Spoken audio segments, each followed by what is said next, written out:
தமிழடியான் உலக செய்திகளுக்கு உங்கள் அனைவரையும் வருகவென அன்புடன் வரவேற்கின்றேன். 2 முக்கியமான விடயங்களை இந்த காணொளியில் பார்க்க இருக்கின்றோம். ஒன்று ஈரானில் தற்பொழுது இடம்பெற்றுக் கொண்டிருக்கக்கூடிய தாக்குதல் சம்பவங்கள், அதனுடைய பிந்திய நிலவரங்கள், கள நிலவரங்கள். 2வது நேற்றிரவு இடம்பெற்ற இங்கிலாந்து அணிக்கும் அர்ஜென்டினா அணிக்கும் இடையிலான பரபரப்பான உதைபந்தாட்ட அரையிறுதிப் போட்டி, அவற்றினுடைய விவரங்களையும் இந்த காணொளியில் விரிவாக பார்க்கலாம்.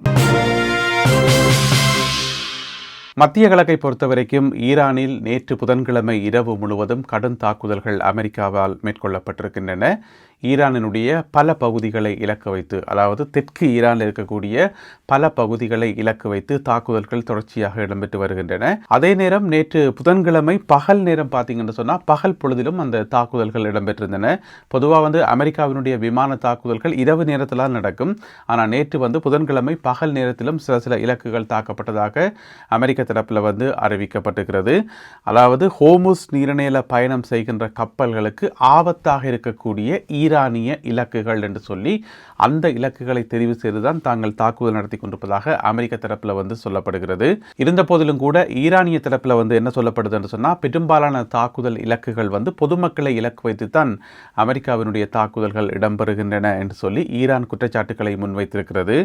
அதில் ஈரானினுடைய பதிலடி தாக்குதல்கள் நேற்று முழுவதும் பார்த்தீங்கன்னு சொன்னால் குவைத், பஹ்ரைன் மற்றும் ஜோர்தான் ஆகிய இடங்களில் இடம்பெற்றிருந்தன.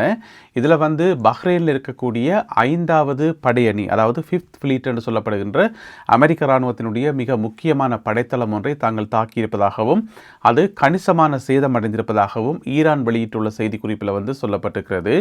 அதே நேரம் பார்த்தீங்கன்னு சொன்னால் குவைத்தை இலக்கு வைத்து 21 ட்ரோன்கள் மூலம் தாக்குதல் நடத்தியிருப்பதாக குவைத் இராணுவ அதிகாரிகள் சொல்லியிருக்கிறார்கள். அந்த 21 ட்ரோன்களில் பெரும்பாலானவற்றை தாங்கள் சுட்டு வீழ்த்தியிருப்பதாக குவைத் அறிவித்திருக்கிறது. அதே நேரம் ஈராக்கில் இருக்கக்கூடிய எர்பில் நகரத்தை நோக்கியும் ஈரானினுடைய தாக்குதல்கள் ட்ரோன்கள் மூலம் தாக்குதல் நடத்தப்பட்டுள்ளன. கிட்டத்தட்ட 5 வரையான ட்ரோன்கள் நேற்றிரவு வேளையில் ஏவப்பட்டதாகவும் அவற்றை நோக்கி தாங்கள் எதிர்த்தாக்குதல் நடத்தியதாகவும் ஈராக் தரப்பில் சொல்லப்படுகிறது.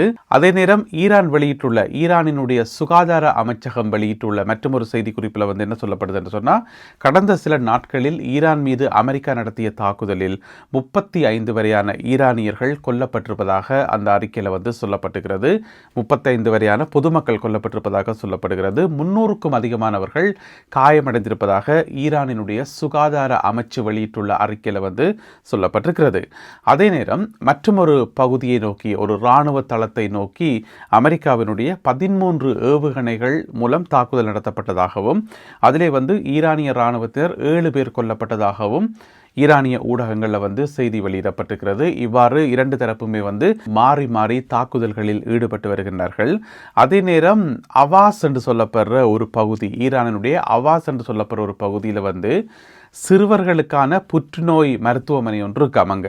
அந்த மருத்துவமனை வளாகத்துக்கு பக்கத்தில் அமெரிக்காவினுடைய தாக்குதல்கள் இடம்பெற்றதாகவும் அதன் காரணமாக முன்னெச்சரிக்கை நடவடிக்கையாக அந்த மருத்துவமனையில் சிகிச்சை பெற்று வந்த சிறுவர்கள், 100கணக்கான சிறுவர்கள் இப்பொழுது வேறு இடங்களுக்கு இடம் மாற்றியிருப்பதாகவும் அந்த மருத்துவமனை முற்றுமுழுதாக வெளியேற்றப்பட்டிருப்பதாகவும் ஈரானிய ஊடகங்களில் செய்திகள் போடப்பட்டுள்ளன. இதனை ஒரு போர்க்குற்றமாக ஈரான் கருதுகிறது. எனவே இந்த மாதிரியான தாக்குதல்களுக்கு நாங்கள் கண்டிப்பாக பதிலடி வழங்குவோம் என்று சொல்லி அதனை நாங்கள் பொறுத்து கொண்டிருக்க மாட்டோம் என்று சொல்லி ஈரான் தரப்பில் அறிவிக்கப்பட்டிருக்கிறது. அதே வேளையில் ஈரானினுடைய பாராளுமன்ற சபாநாயகரும் பேச்சுவார்த்தை குழுவினுடைய தலைவருமாகிய முகமது பாகர் கலிபஃப் அவர்கள் ஒரு எச்சரிக்கை ஒன்றை விடுத்திருக்கின்றார்.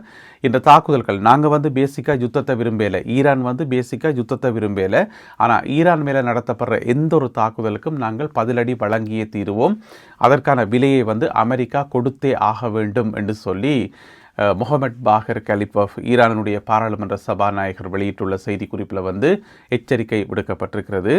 இதுக்கிடையில் அமெரிக்காவினுடைய நோக்கம் தென் பகுதியில் இருக்கக்கூடிய, ஈரானினுடைய தெற்கு பகுதியில் இருக்கக்கூடிய அந்த தீவுகளை கைப்பற்றுவதுதான் நோக்கமா, அது அமெரிக்காவால் சாத்தியமாகுமா என்ற கோணத்தில் அல் ஜசீரா தொலைக்காட்சி ஒரு ஆய்வு காணொளி ஒன்றை வெளியிட்டிருக்கிறார்கள். அதில் என்ன சொல்லப்பட்டிருக்கு என்று சொன்னால், இப்போ தென் பகுதியில் இருக்கக்கூடிய பல தீவுகள், அது கேசம் தீவாக இருக்கலாம் அல்லது அங்கே இருக்கக்கூடிய மூசா தீவுகளாக இருக்கலாம், எல்லா வகையான தீவுகள் மேலேயும் தொடர்ச்சியாக இப்போ தாக்குதல்கள் நடந்து வருகின்றன. எனவே அந்த தீவுகளை கைப்பற்றுகின்ற நோக்கம் அமெரிக்காவுக்கு இருக்கிறதா என்கின்ற ஒரு கேள்வியோட அல் ஜசீரா இந்த செய்தி குறிப்பை வெளியிட்டிருக்கிறது. அதில் என்ன சொல்லப்பட்டிருக்குன்னு சொன்னால், அந்த தீவுகளை கைப்பற்றுறது வந்து அவ்வளவு இலகுவானது அல்ல. அப்படியே கைப்பற்றினாலும் அதை வந்து தக்க வைக்க முடியாது. ஏனென்று சொன்னால் அந்த அளவுக்கு ஈரானினுடைய தாக்குதல்கள், கன்னிவெடி தாக்குதல்கள், மற்றது சிறு படகுகள் மூலம் வந்து நடத்தப்படுற தாக்குதல்களை வந்து சமாளிக்கிறது மிகவும் கஷ்டமாக இருக்கும் என்று சொல்லியும், அதுபோக தீவுகளை கைப்பற்றும் போது ஒவ்வொரு தீவிலையும் தனித்தனியே வந்து வான் பாதுகாப்பு பொறிமுறைகளை வந்து அமைக்க வேண்டியிருக்கும். எனவே அந்த தீவுகளை வந்து கைப்பற்றதை விடவும் அதை பாதுகாக்கிறதுக்கு அமெரிக்கா அதிக விலை கொடுக்க வேண்டி இருக்கும் என்று சொல்லி அல் ஜசீரா செய்தி ஊடகம் வெளியிட்டுள்ள இந்த செய்தி குறிப்பில் வந்து சொல்லப்பட்டுள்ளது. ஈரானினுடைய மிக முக்கியமான இராணுவ கட்டமைப்பு IRGC என்று சொல்லுவோம், இஸ்லாமிய புரட்சிகர காவல்படை. இஸ்லாமிய புரட்சிகர காவல்படை இப்பொழுது பிரித்தானியாவில் தடை செய்யப்பட்டுள்ளது. அது வந்து ஒரு பயங்கரவாத அமைப்பு என்று சொல்லி பிரித்தானியா பட்டியலிட்டிருக்கிறது. எனவே இது சம்பந்தமாக விசாரணைகளை நடத்துவதற்கு, தன்னுடைய ஆட்சேபனைகளை தெரிவிப்பதற்காக பிரித்தானியாவினுடைய தூதுவர் இருப்பார் தானே, பிரித்தானிய தூதுவர், ஈரானுக்கான பிரித்தானிய தூதுவர், அவர் வந்து அழைக்கப்பட்டிருக்கின்றார். ஈரானிய அரசாங்கத்தால் வந்து இது சம்பந்தமான விளக்கத்தை சொல்லி எதற்காக தடை செய்யப்பட்டது அப்படி என்னென்று சொல்லி கேட்கத்தானே வேணும். எனவே அதற்காக அவர் அழைக்கப்பட்டிருக்கிறார். அப்படியான ஒரு பரபரப்பான சம்பவமும் இடம்பெற்றிருக்கிறது. இதுக்கிடையில பார்த்தீங்கன்னு சொன்னால் இவ்வளவு தாக்குதல்கள், இவ்வளவு சண்டைகளுக்கு நடுவில் வந்து ஒரு சில நல்ல விஷயங்களும் நடந்திருக்குது. அதில் என்னென்னு சொன்னால், நீண்ட காலமாக ஈரானில் வந்து தடுத்து வைக்கப்பட்டிருந்த, ஈரானிய சிறையில் வந்து தடுத்து வைக்கப்பட்டிருந்த ஒரு அமெரிக்க பெண் வந்து விடுவிக்கப்பட்டிருக்கின்றார்.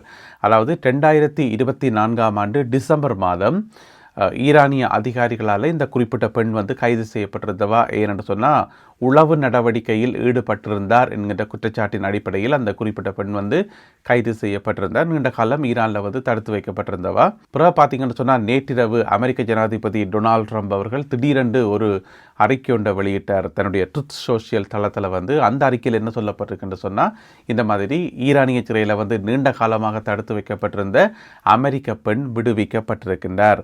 அவர் இப்பொழுது ஈரானிய எல்லையை தாண்டி வெளியே வந்திருக்கின்றார். அவர் மிகவும் நலமாக இருக்கிறார், அவருக்கு எந்த விதமான பிரச்சனையுமே இல்லை என்று சொல்லி. ஏனென்று சொன்னால் அமெரிக்க கைதிகளை ஈரானியர்கள் வந்து துன்புறுத்தக்கூடும், சித்திரவதை செய்யக்கூடும், அல்லது அவர்கள் வந்து உரிய முறையில் கவனிக்கப்படாமல், சரியான முறையில் சாப்பாடுகள் கொடுக்காமல் அவர்கள் நோய்வாய்ப்பட்டிருக்கக்கூடும். இப்படியெல்லாம் வந்து பலவிதமான செய்திகள் ஏற்கனவே வெளியாகி இருந்தன. இப்போ பார்த்தீங்கன்னு சொன்னால் அந்த குறிப்பிட்ட பெண் வந்து நலமுடன் விடுவிக்கப்பட்டிருக்கின்றார். அதற்கு வந்து டொனால்ட் ட்ரம்ப் அவர்கள் ஈரானுக்கு நன்றி சொல்லியிருக்கின்றார். ஈரானுடைய இந்த செயல்பாட்டை தான் வரவேற்கிறேன், பாராட்டுகிறேன். இது ஒரு நல்லெண்ண முயற்சி, தெஹ்ரானினுடைய நல்லெண்ண முயற்சியை நான் வரவேற்கிறேன் என்று சொல்லி டொனால்ட் ட்ரம்ப் அவர்கள் சொல்லியிருக்கின்றார். எனவே இப்படியான நல்ல சம்பவங்கள் நடந்தாலுமே வந்து தாக்குதல்களும் வந்து தொடர்ந்து நடந்து கொண்டு தான் இருக்குது. எனவே இதுக்கு எப்போ முடிவு வரும், எப்போ மீண்டும் சமாதானம் வரும் என்றதை நாங்கள் பொறுத்திருந்தான் பார்க்க வேண்டியிருக்கு. உலக கிண்ண கால்பந்து போட்டியில் இங்கிலாந்து அணிக்கும் அர்ஜென்டினா அணிக்கும் இடையிலான அரையிறுதி போட்டி நேற்றிரவு 8 மணிக்கு ஆரம்பித்து நடைபெற்றது. பிரித்தானிய நேரம் இரவு 8 மணிக்கு ஆரம்பித்தது. இந்த போட்டியில் வந்து அர்ஜென்டினா அணி வந்து அபாரமான முறையில் வெற்றி பெற்றிருக்கின்றது. 2-1 என்கின்ற கோல் கணக்கில் வந்து இங்கிலாந்து அணியை தோற்கடித்திருக்கிறது அர்ஜென்டினா அணி. போட்டி ஆரம்பித்த உடனே பார்த்தீங்கன்னு சொன்னால் போட்டி வந்து மிக விறுவிறுப்பாக இருந்தது. 2 அணியுமே வந்து மாறி மாறி விளையாடி கொண்டிருந்தார்கள். ஆரம்பத்தில் வந்து இங்கிலாந்தினுடைய ஆதிக்கம் தான் இருந்தது.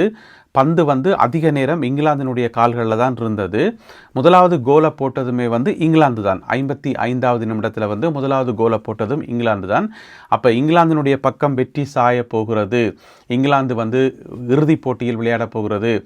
1966 பிறகு இங்கிலாந்தினுடைய கனவு வந்து இறுதி கோப்பையை வெல்லணும், அதாவது உலக கோப்பையை வெல்லணும்ன்றது. அது வந்து இங்கிலாந்து ரசிகர்களுக்கு நீண்ட காலமாக ஒரு ஆறாத துயரமாக இருக்கிறது. ஏன் எங்களால் உலக கோப்பையை வந்து வெல்ல முடியலை என்று சொல்லி. இந்த முறை அது நடக்கும் என்று சொல்லி பெரும்பாலும் எதிர்பார்க்கப்பட்டது. இந்த முறையாவது அந்த சம்பவம் நடக்குமா என்று பார்த்தா அந்த கனவும் வந்து பொய்த்திருக்கிறது. இது இங்கிலாந்து ரசிகர்கள் மத்தியில் மிகுந்த ஒரு வேதனையை உருவாக்கியிருக்கிறது. அதே நேரம் அர்ஜென்டினா அணியை வந்து நாங்கள் குறைச்சி மதிப்பிட முடியுமா? இல்லை. அவர்களுடைய திறமை வந்து உண்மையிலேயே அபாரமான திறமை. அதுவும் கடைசி நிமிஷத்தில் வந்து 85வது நிமிஷத்தில் தான் உங்களுக்கு தெரியும், போட்டி வந்து பொதுவாக 90 90 நிமிஷம் தான் நடக்கும்.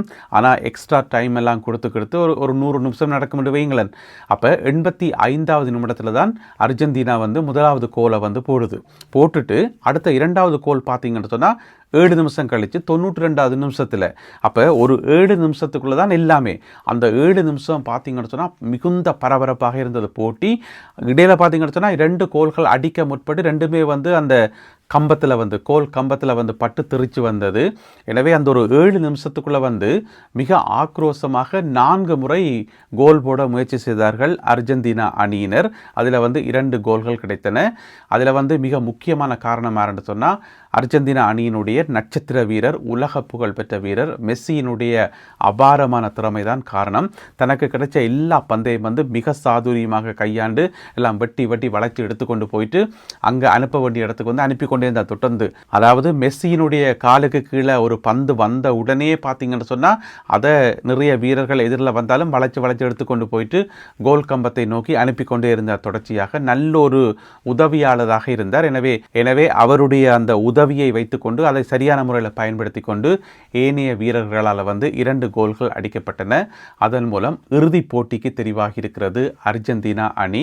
எனவே இந்த காணொலியை பார்த்து கொண்டிருக்கக்கூடிய உங்கள்கிட்ட ஒரு கேள்வி, இறுதிப் போட்டியில் யார் வெல்ல வேண்டுமென நீங்கள் ஆசைப்படுகின்றீர்கள்?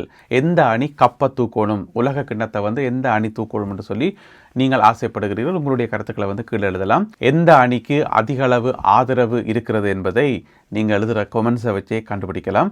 எனவே உங்களுடைய கருத்துக்களை மறக்காமல் எழுதுங்கள். மீண்டும் மற்றொரு காணொளியில் உங்களை சந்திக்கின்றேன். அதுவரை நன்றி, வணக்கம்.